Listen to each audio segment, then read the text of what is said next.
hello बंधुসকল আপুনি যদি DigiLocker এপটো ব্যৱহাৰ কৰি আহি আছে আৰু ডিজিলকাৰ এপটো ব্যৱহাৰ কৰি আপোনাৰ গাড়ীৰ আৰসিখন ডাউনলোড কৰিব বিচাৰিছে তেতিয়ালে কেনেকৈ কৰিব পাৰিব যদি আপুনি জানিব বিচাৰিছে চাই থাকক এই ভিডিওটো হেকলৈ আমি এই টপিকটোৰ ওপৰতে কথা পাতিবলৈ গৈ আছো নমস্কাৰ বন্ধুসকল মই প্ৰণৱ আৰু স্বাগতম জনাইছো মোৰ ইউটিউব চেনেল ডিজি ৱৰ্ক অসমলৈ বন্ধুসকল প্ৰথমতে আমি ডিজিলকাৰ এপটোত গুছি যাম আৰু আগৰ প্ৰচেছখিনি ষ্টেপ বাই ষ্টেপ দেখুৱাম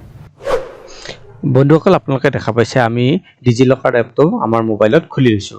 যেতিয়া ডিজিলকাৰ এপটো ওপেন কৰিম এই পেজটো আপুনি আপোনাৰ সন্মুখত দেখা পাব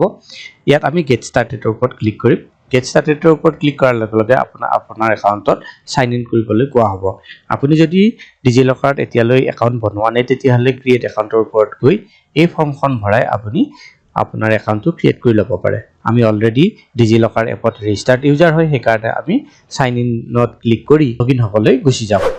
যেতিয়া আমি লগইনৰ পেজটোলৈ আহিম ইয়াত আপুনি তিনি প্ৰকাৰে লগইন হ'ব পাৰে মোবাইল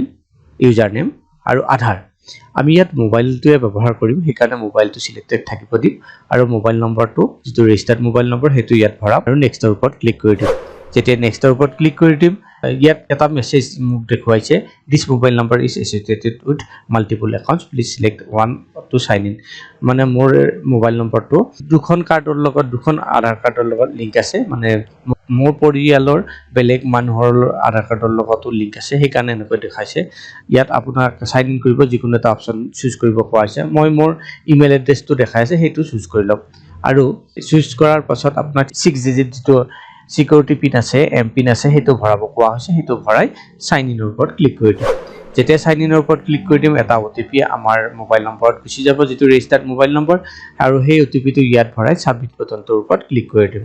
যেতিয়া সাবমিট বাটনটোৰ ওপৰত ক্লিক কৰি দিম আমি আমাৰ একাউণ্টত লগইন হৈ যাম আৰু ইয়াত এক্সপ্লোৰ মোৰৰ এটা অপচন পাম তাৰ ওপৰত ক্লিক কৰি দিম এক্সপ্লোৰ মোৰৰ ওপৰত ক্লিক কৰাৰ লগে লগে ইয়াত ইণ্ডিয়াৰ ষ্টেট বিলাকৰ নাম আহিব ইয়াত আপোনাৰ ষ্টেটখন সিলেক্ট কৰিব লাগিব মোৰ ষ্টেট আসাম হয় আমি আসাম সিলেক্ট কৰি লম আসাম সিলেক্ট কৰাৰ লগে লগে আসাম গভৰ্ণমেণ্টে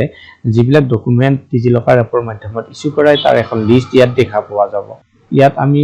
এটা এটাকৈ চেক কৰি থকাতকৈ সাৰ্চ যেটো বাটন আছে তাৰ ওপৰত ক্লিক কৰি দিম সাৰ্চ বাটনৰ ওপৰত ক্লিক কৰাৰ পিছত ইয়াত আৰসি লিখি দিম আৰসি লিখি সাৰ্চ কৰাৰ লগে লগে তলত ৰেজিষ্ট্ৰেচন সাৰ্টিফিকেট ৰিলেটেড কিছুমান অপচন আহিব ইয়াত আমি ৰেজিষ্ট্ৰেচন অফ ভেহিকল অপচনটোত গুছি যাম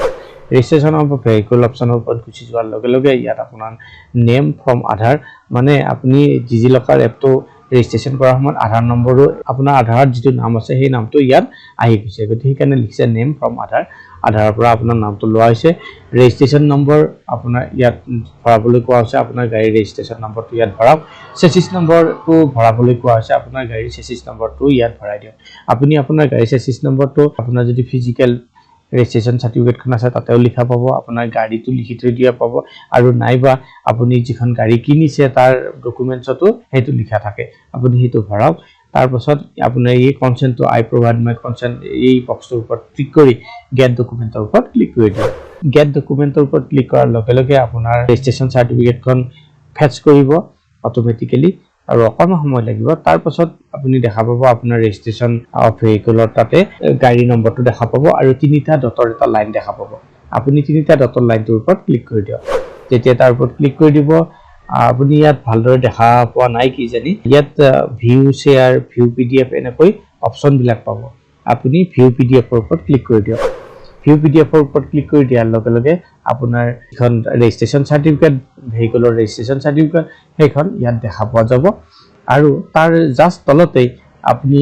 এটা ডাউনলোডৰ সিম্বল পাব তাৰ ওপৰত আপুনি কৰি দিয়ক ক্লিক তাৰ ওপৰত আপুনি কৰি দিয়ক ক্লিক যেতিয়া আপুনি ডাউনলোডৰ সিম্বলৰ ওপৰত ক্লিক কৰিব ভেহিকল ৰেজিষ্ট্ৰেচন সাৰ্টিফিকেটখন এনেকৈয়ে ঠিক এই ধৰণেৰে আপোনাৰ মোবাইলত ডাউনলোড হৈ যাব এতিয়া আমি যদি মোবাইলত সাৰ্টিফিকেটখন বিচাৰিব লাগে তেতিয়াহলে আমি আমাৰ ফাইল মেনেজাৰত যাম মোবাইলৰ মানে ফাইলত যাম তাৰ পাছত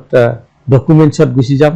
ডকুমেন্টছত যোৱাৰ পাছত ডিজিলকাৰ এটা ফোল্ডাৰ পাম হেতুত গুছি যাম ডিজিলকাৰ ফোল্ডাৰৰ পাছত তাত ইছুড এটা ফোল্ডাৰ পাম তাত গুছি যাম ইছুড ফোল্ডাৰটোৰ ওপৰত গুছি যোৱাৰ লগে লগে আপুনি আপোনাৰ যিখন ৰেজিষ্ট্ৰেচন সাৰ্টিফিকেট তাক এনে ধৰণে সেভ হৈ থকা দেখা পাব যত আপোনাৰ গাড়ী নম্বৰটো দেখা পোৱা যাব আৰু এখন ওপেন কৰিলে ঠিক অকণমান আগতে যেনেকৈ ডাউনলোড কৰাৰ আগতে আমি ভিউ পিডিএফৰ লগত পাইছিলো ঠিক এনেকুৱা ধৰণৰে সাৰ্টিফিকেটখন দেখা পোৱা যাব বন্ধুসকল এনেকৈ আপুনি যদি ডিজিলকাৰ এপৰ পৰা আপোনাৰ ভেহিকল